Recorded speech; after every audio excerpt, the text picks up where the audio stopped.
Often in our current moment, King is identified with what has come to be known as the politics of respectability. But if you go back to the original essay, and I discussed this in the piece MLK Now, if you go back to the original essay created by Evelyn Brooks Higginbotham, my colleague here at Harvard,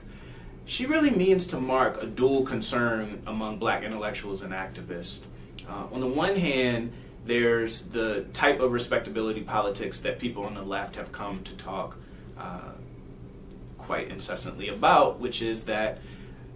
there's a kind of appeal from stigmatized groups to the conventional norms of the broader society, or at least the majority in power. And the concern with this kind of politics, and rightly so, is that it can just avoid criticism of those norms where those norms deserve critique. It can reinscribe or reinforce or even deepen a marginalization and oppression for those members of the subordinate group that don't live up to those norms, and unfairly so.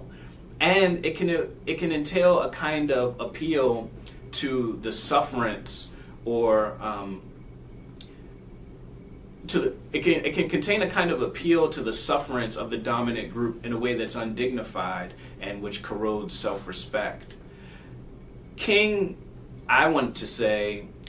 sometimes engages in those kinds of politics. He's certainly not critical enough of why Montgomery was able to summon enthusiastic support for Rosa Parks as opposed to other victims of Jim Crow. There's no question that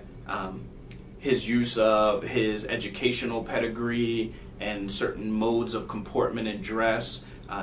entail some measure of those politics of respectability.